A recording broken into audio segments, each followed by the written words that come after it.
Hey, it's Joe. Got another question here. This one is from Carl Randall. Carl says, hi, Joe. I was wondering when the time of day or the days of the week in general is a good time to call back leads and when is not a good time.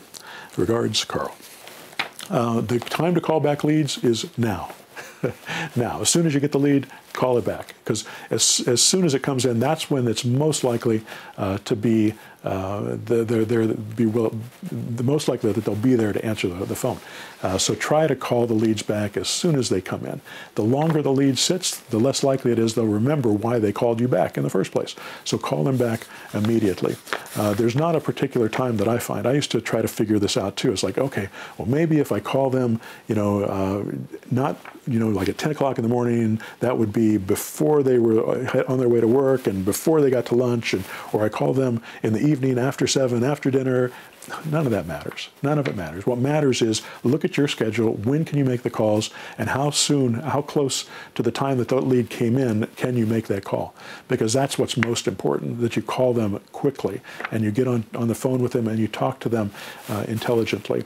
Now you need to be in a place where you can be quiet and you can listen and you can pay attention to their answers, because if you're not paying attention to them, if you're not trying to solve their problem, if you're not trying to understand what their options are based on their circumstance, then you're not going to be able to solve the problem for them. You're not going to be able to help them, and they're not going to trust you to solve the problem for them. So you have to be in a place to be able to listen, and that's what's more important than picking this perfect time to do it.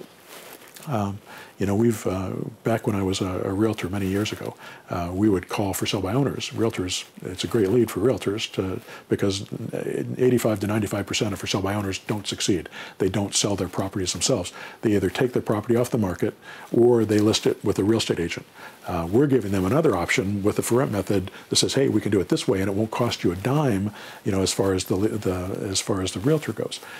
So we're giving them a better option, I believe, than a realtor would be. It certainly makes them more money, and it can be a more successful way to do this. But we used to call for sale by owners right after they did their Sunday open houses.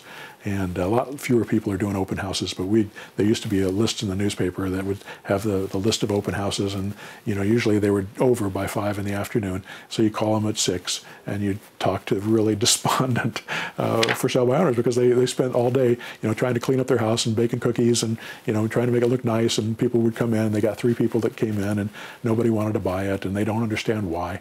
And it's just because they don't understand the dynamic of the market and how they sell. Because if you want to sell your home and you want to get cash, you want to put it on the MLS.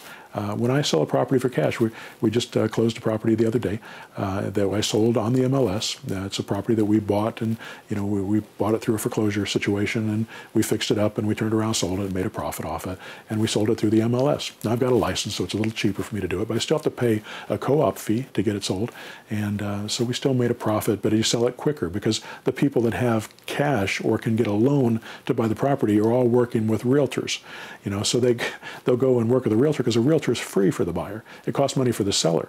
And all the sellers that are going to sell are going to be in the MLS.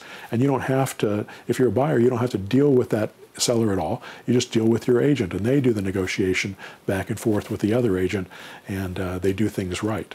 Most of the lawsuits that have to do with real estate are between for sale by owners, not between agents. You think, oh, agents, they're not going to take advantage of me. They're not. They're going to follow the code of ethics most of the time, and they're going to do a good job for you, or they're going to do the best job they can. Try to get somebody who's experienced.